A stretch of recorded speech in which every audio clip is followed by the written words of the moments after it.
Thank you. Yes, it's a beautiful little song, isn't it? And if you're here tonight, you probably already know that this song lived before this quintet for voice and piano. And Schubert wrote it about 2 years before he wrote this quintet. It's a lovely little song about a trout and a fisherman, and they're in nature, and there's a burbling brook, and everything is wonderful, right? Until, what you probably don't know is that this is actually about a 10-year prison sentence without a trial. This poem was written by a man named Schubert. Now this is where it gets confusing. There's Schubert, there's Schubert. I will be very careful about how I say those two names.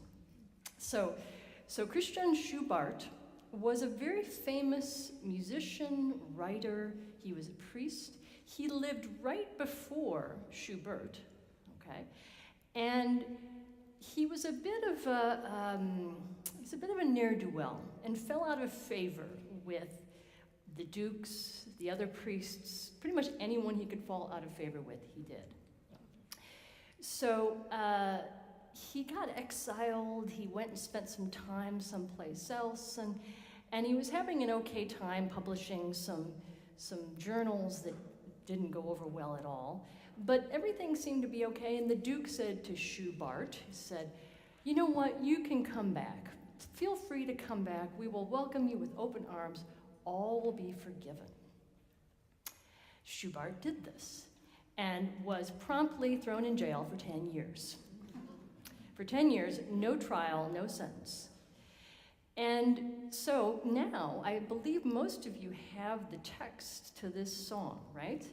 So if you refer to the English version, the text of this song, you'll see that at first the observer standing on the shore is enjoying the trout darting around in the water, and sees the fisherman on the side of the shore, for sure, but notices the fisherman is having no luck capturing this fish. The water is clear, the fish can clearly see where the rod is, where the line is. Well, then the fisherman decides to become tricky and muddies the water so that the trout no longer knows where the rod is, where the line is, and thus the trout is ensnared.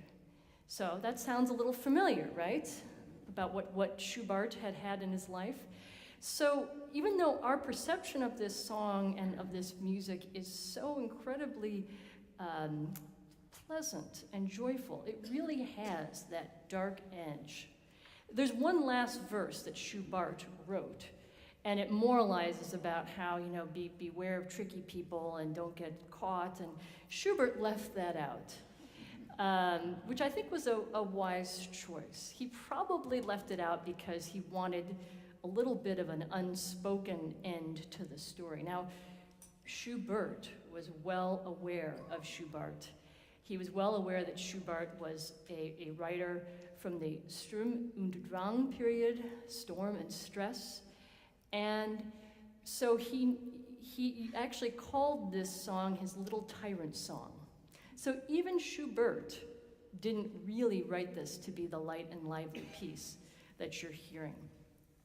But in the style of the time, he was able to create at least a part of the effect of the unhappiness of Schubert. Now, the problem is that little part of the song never made it into the quintet. And we'll talk about that. But what's important to know is that Schubert, a lover of words, a master songwriter, was really involved in portraying text through melody in the most emotive way possible. Now, the other thing I think that's important to know about Schubert is that he really only composed for about 14 years, right? He had a very short life, only lived to 31. In that time, he wrote quite a bit. Now, as a comparison, I was at the home I'm staying at the other day, and I noticed they have a big tome of Bob Dylan, and I looked through it. Everything Bob Dylan's ever written, 494 songs over a 55-year career, which is quite impressive. Yeah, that's about 10 or so songs a year.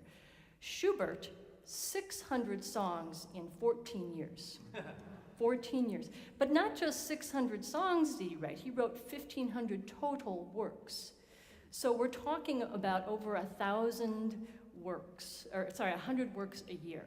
So the next time your kids or grandkids are on the internet, just tell them a little bit about Schubert and what he did with his time as opposed to what they're doing with their time. That's what I tell my kids anyway. Very prolific composer and a master of melody and a master of the lieder, the song form. And Schubert, unlike a lot of composers of the time, for him melody was everything. So when he was asked to write this piece based on his song, I don't think it really was hardly any effort for him to figure out how to stretch out a very short song into a 5-movement quintet. So the quintet being 5 movements is unusual.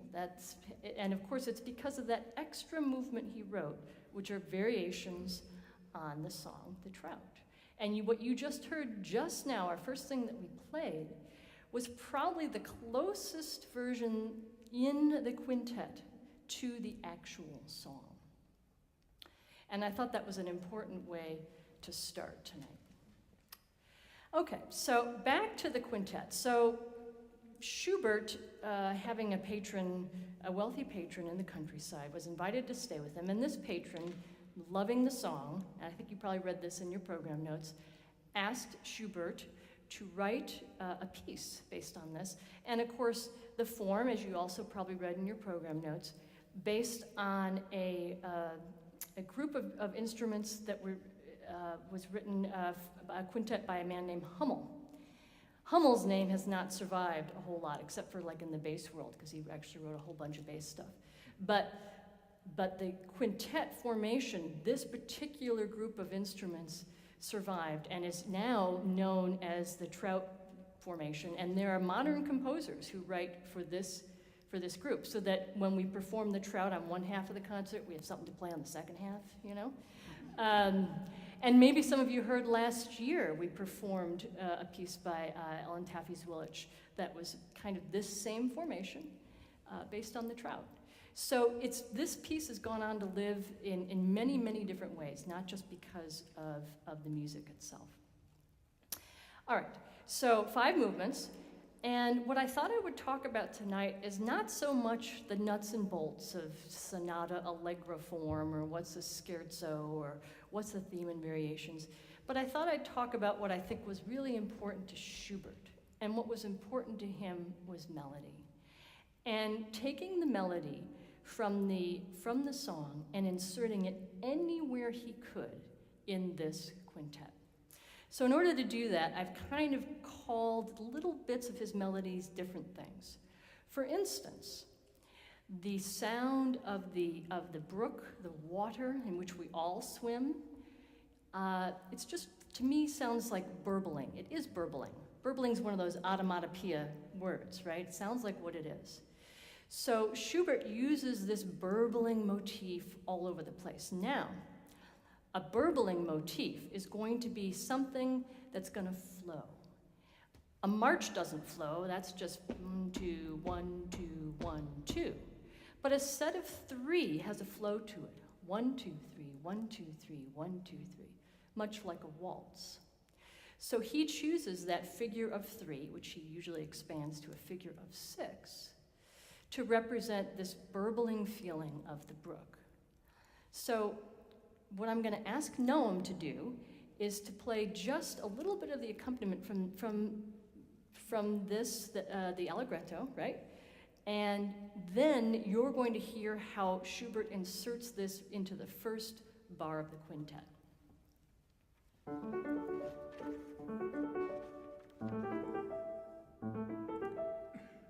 Yeah, so it's 2, 3, 4, 5, 6, 1, 2, 2, 3, 4, 5, 6, 1, 2. And you definitely get that feeling of just a flow, right? Okay, so now here's the opening of the whole piece.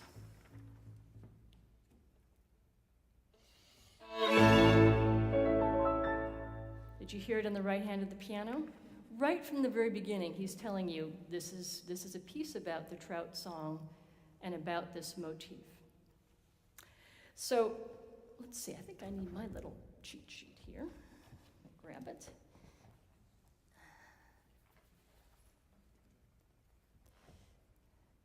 Okay, so now the next thing that we want to do is we want to talk about how Schubert, being the master of melody, combines this idea of the melody with these effects, these sort of naturalistic effects that come from the song. So we're going to play another little section of the first movement, and you're going to hear just the beautiful way that he develops a small melody after that introduction.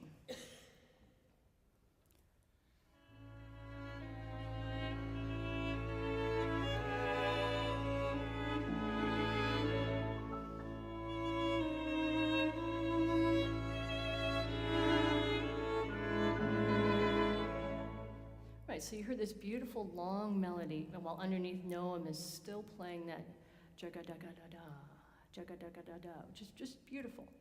So another thing that exists in the poem, and you might see it in your text there in the English version, is the fish darts and trips along. That's the movement of the fish.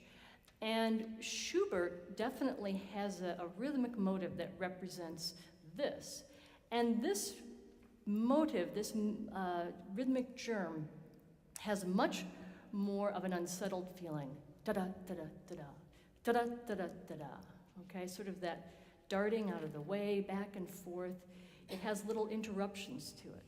So now we're going to show you a little bit of how, in that variation movement, what that sounds like. So this is a little bit from that fourth movement, the variation movement.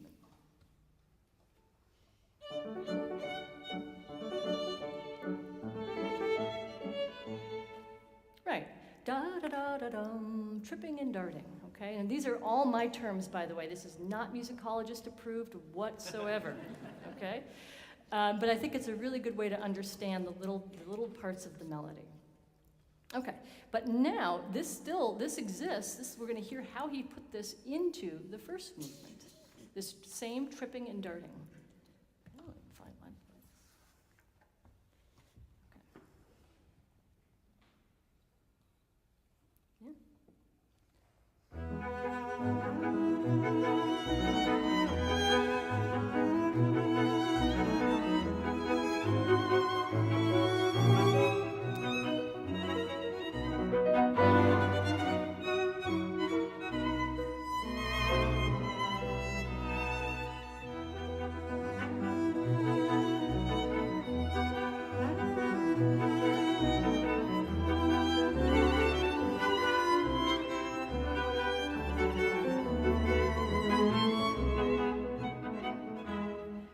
So did you hear that at the end?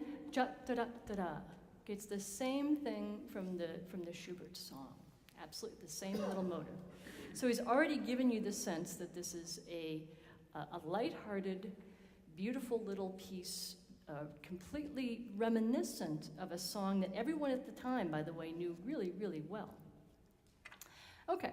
So now, another important thing that Schubert did is he took that tripping and darting, ja-cha-cha-cha-cha, and he shortened it in several places in the piece, okay? Now, I'm calling this the ta-da motive, okay? Because everyone understands ta-da, right? Ta-da, okay? But in Schubert, we're think of those are two of the same notes. Ta-da. In Schubert, we're thinking it a slightly different way. Ta-dam, ta-dam, ta-da. Has a feeling of finality to it, right? You just get that sense that something's over or that you've just introduced something. Either way, okay? So we're going to give you a little taste of that, again, also in the first movement of the ta-da motive. Let's make sure I have it and I don't cover my music next time, which I did.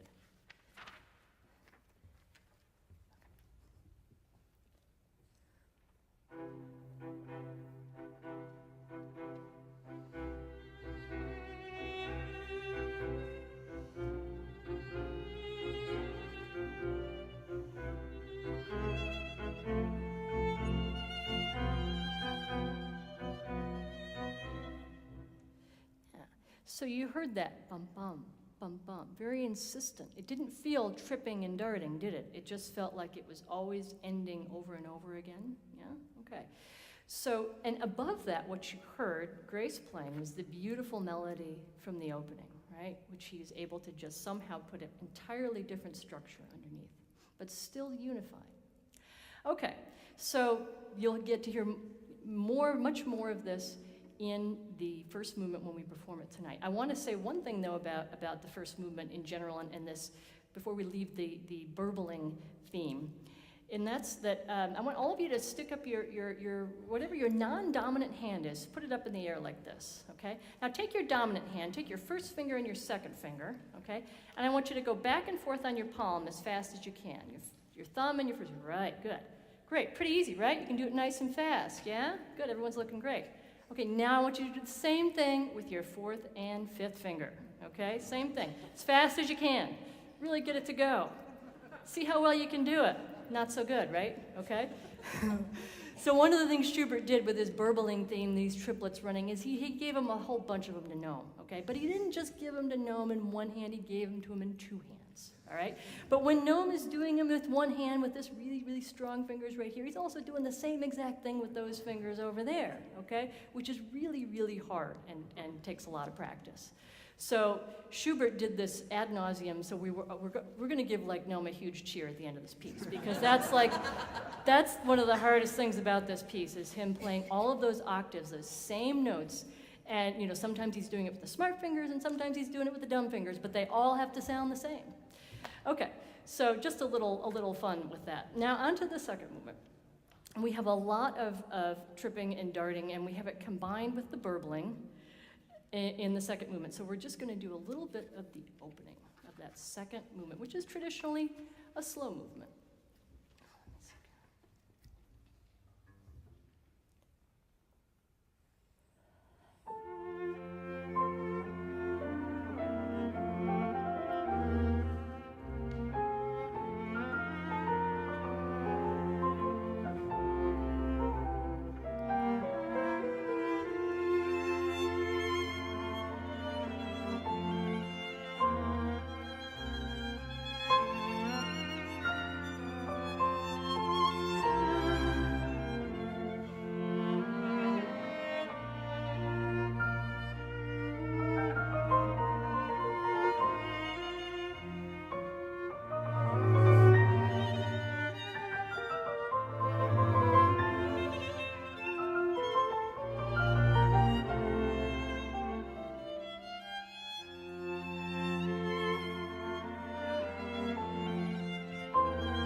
So did you hear the burbling at the end there? Right? Okay. And then before that you heard yo gada gada da da da da. Similar things. It's the same rhythmic elements of the song. All right. So now we come to a theme that I call the outlier. Okay. Or I should say a even just a whole idea that's an outlier. But really the only reason it seems like an outlier is because in the variation movement, in the Trout song, in the quintet, it's missing that one section. Remember I told you there's that one part? And it's the part where he's standing and watching at, the fisherman and getting very angry at the fish struggling on the hook, okay? Now Noam's gonna play that part for you in the original song, which you'll never hear except for this little section tonight.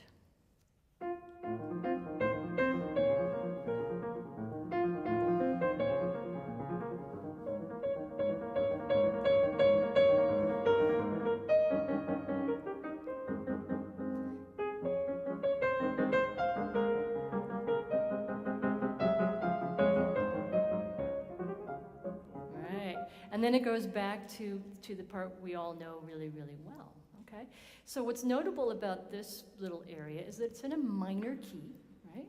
It starts in a minor key. It eventually works its way back to the happy part of the song. Of course, you can see by your text, by then he's just talking about how enraged he is, and yet this music is just as happy. But, you know, that was the times. So that, I think, is a little bit of the idea of where some of these other motives come from. Now, this next one that I'm going to have Ben and Lynn play, I think is one of the most beautiful moments in the whole piece. And I really think it comes from this darker section of the song, okay?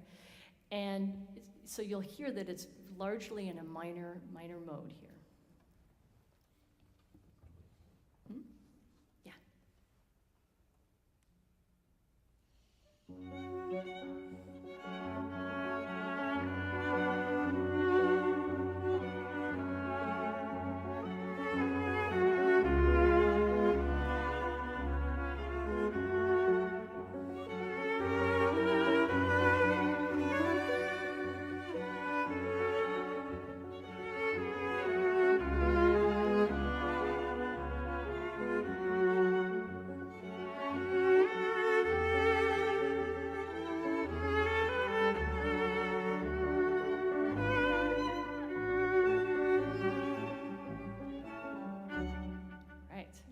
And maybe you also heard Grace in sort of answering their beautiful lush melody with ta-da, ta-da, ta-da, okay? And that becomes a very prominent motive in the second movement as well. So we will give you just a little bit of that ta-da feeling and how this whole movement ends with that. And to me, the ta-da is really the finality of the fish being caught.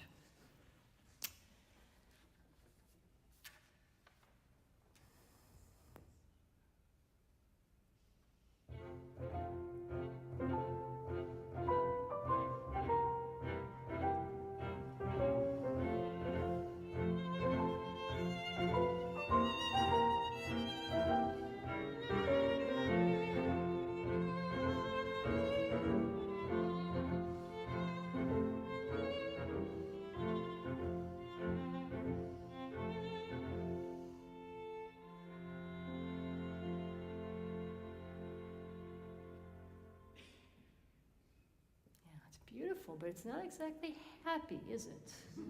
Even though it's in mostly a major key, there's enough blue notes in there that you're like, oh, this was not a good end, whatever just happened here. Okay, but now we move on to the third movement. And of course, the thing about the third movement is, of course, the custom at the time was you had to have a scherzo, and it had to be upbeat, and it had to be in a 3-meter. So he did all of this, and he made it very short. I think he really didn't want to detract from the bigger ideas, because there aren't as many ways for him to work in the ideas of the song. I have kind of my own ideas. The Beethoven's Fifth Symphony he probably heard it, not long before he wrote this piece. And in this, there's this theme that seems to come up again and again, right? Okay, and it's all over the place in this scherzo. So to me, and even at the time, I'm sure that also meant a finality as well. I may be stretching things there, I freely admit that. But let's hear a little bit of this. It's an awful lot of fun.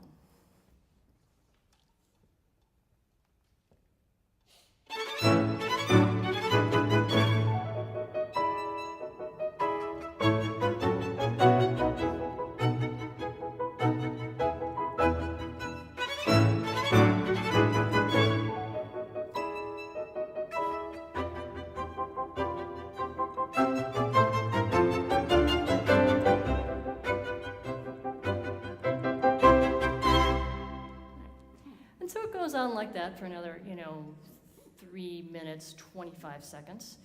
And it does have a little element of it. Every scherzo has a trio, which is a contrasting section. It does have an element of nature in it. I think one thing I haven't spoken about yet is that he does sort of, all throughout this piece, he augments the feeling of nature with these bird sounds, little trills that you hear.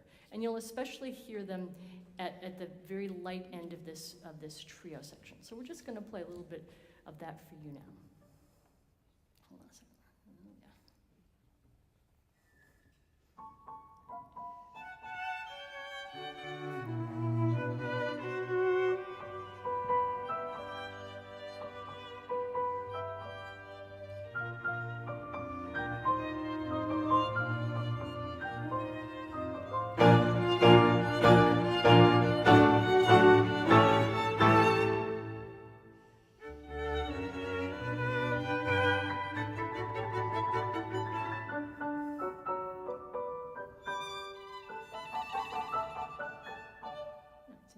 Trills in both the piano and the violin. Yeah, okay.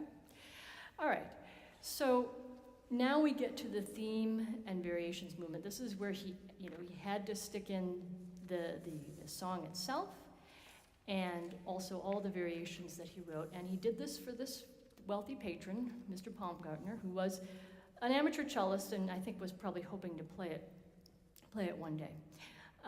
But I don't think we're going to do a whole lot of this. I wonder how we're doing on time. Who's got a beat on the time here?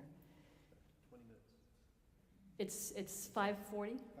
Oh wow. Okay.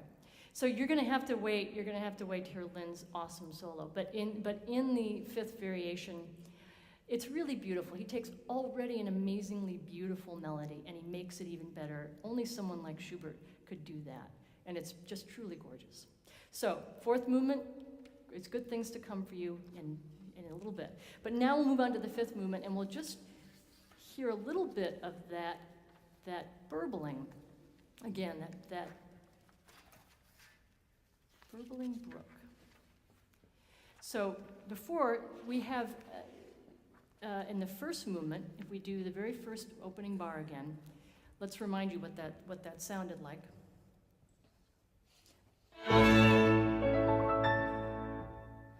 So you heard the burbling there.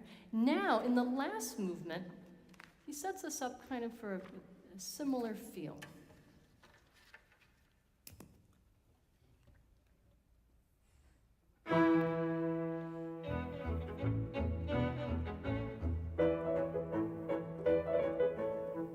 Right, but that didn't happen, okay? So he set up a very similar introduction, and yet a totally different idea. So what's going to happen now? It seems very out of character, this opening. It seems nothing like what we've heard before.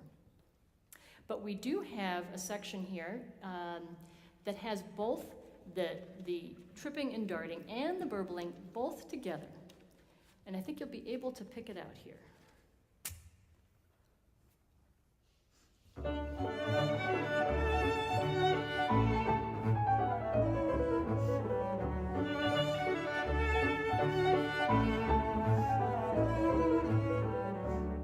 So I was doing a bit of the tripping and darting, and then you heard Noam doing the burbling, and then of course you heard him create this beautiful melody on top of that, unifying the whole concept.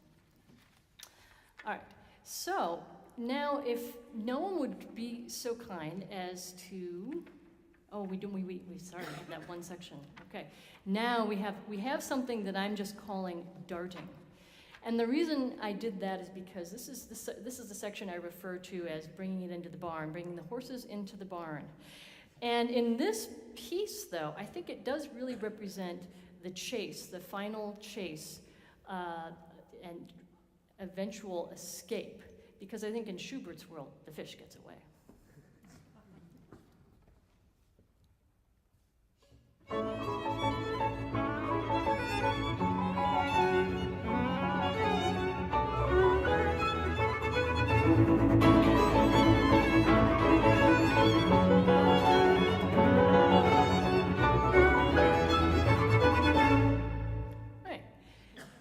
Exactly, very exciting. And yet not seeming dangerous. There doesn't seem to be any real danger involved. And yet you heard the burbling brook rhythm, and you heard in both the violins, and you heard it in us, and you heard also the tripping and darting theme in the piano. All right, so now to finish this out, we have everything all together. So Noam is going to play kind of the last statement before the thing really, really winds up. And I have to warn you, by the way, you guys are going to be the ones in the know. This piece has a false ending. And we intend to trap everybody, except you people sitting here. So you will be the ones, looking at your neighbor as they're applauding madly, and then Ben starts us all over again, okay? It's really a lot of fun, and yes, we absolutely do it on purpose, because, we have to have a good time, too. But before we get to that, let's hear Noam play this little final tripping motive in the very end of the piece. All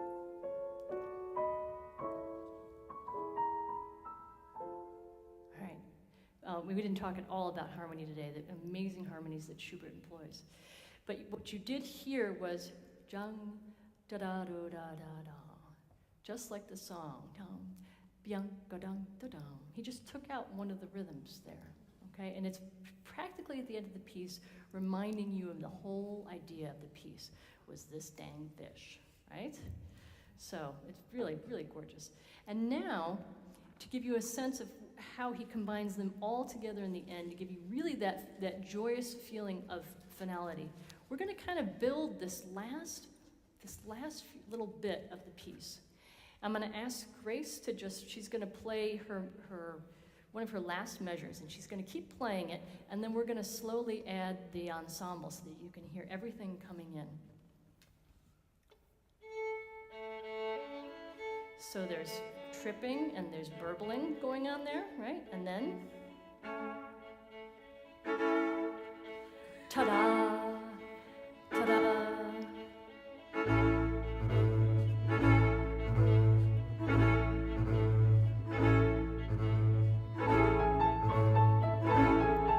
And burbling. Right, good.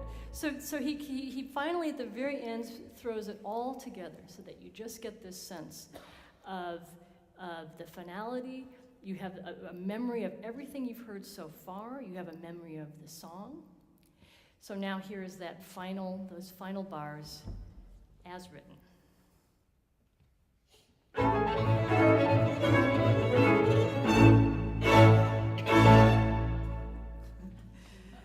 So it is, thank you very much. Thank you. Yes, you're gonna have to wait to hear the whole rest of the piece. But as I said, this is a huge piece in my repertoire especially. And it's one of the finest pieces that he wrote and one of the most popular that he wrote that's instrumental that's still surviving. And he really wrote this kind of at the very beginning of his mature period. Like, it got better after this, Has anyone ever heard the Cello Quintet? Like, one of my favorite pieces of all time, or Die Winterreise, the song cycle. I highly encourage you to just, if you enjoy this music, and so many people love this, but this is kind of the only piece they know by Schubert, I highly encourage you to listen to some of his other music. YouTube can be a wonderful thing. You can go and listen to some of these amazing recordings, Dieter Fischer-Dieskau singing some of these song cycles, the cello quintet performances. It's just absolutely fabulous music. And Schubert, right after this, he wrote this, is when he started to get ill. There's a little bit of controversy, but yeah, he probably had a venereal disease. Okay, we're just going to say that, right? And that, in those days, eventually killed you. He may have gotten typhoid on top of that, and that might have sped things along. But the point is that right after he wrote this is when his health did start to hit some bumps and was pretty much a slow decline until he died at 31. So this is kind of one of the last pieces of music that he wrote that truly has that buoyant feeling. And yet you heard in that beautiful viola cello duet the incredible melancholy and sadness that he was capable of. And it seems to come out of nowhere. But when you think back about Schubert and the kind of life he lived and the way he was trapped, it does start to make sense. I've really enjoyed doing this for you all this evening, and we've enjoyed it as well, and we're really looking forward to the performance tonight. And I wanted to leave a little bit of time if anyone had any questions for any of us, really. And it doesn't necessarily have to be about, yes? I'd love to hear a little bit of the solo that we didn't have time for. Okay. Yeah, since I made time, and you bet. Is that the ending or the false ending? No, so what we're going to perform for you right now is Variation 5 of the Variation movement, okay? And we just call this the Cello Variation, and then we all kind of know what we're talking about. And I don't know, Lynn, would you like to do the repeat? Yeah? Okay, let's do the repeat, because she'll do something different the second time. So.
Beautiful.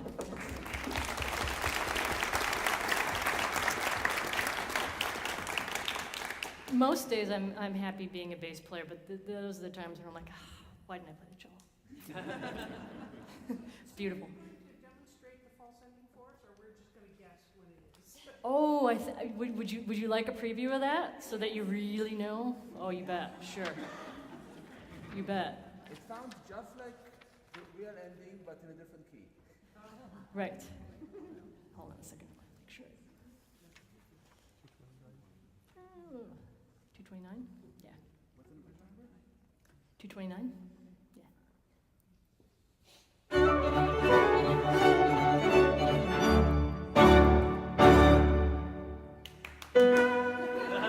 Right. Yeah, get it out now.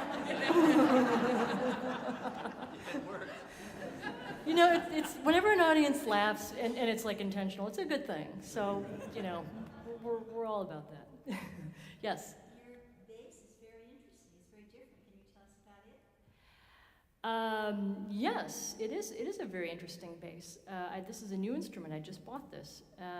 And actually, believe it or not, the neck comes off. The neck comes off, yes. There's a little gizmo and it all comes apart, and then you can travel with it on an airplane much easier. But the downside is you have to set it up yourself, like in your hotel, you know, on the hotel bed, and hope you don't break anything because you're in Detroit and you don't know anybody, right? So, but yeah, no, it's a cool thing. It's made my quality of life a whole lot better. Yeah, absolutely.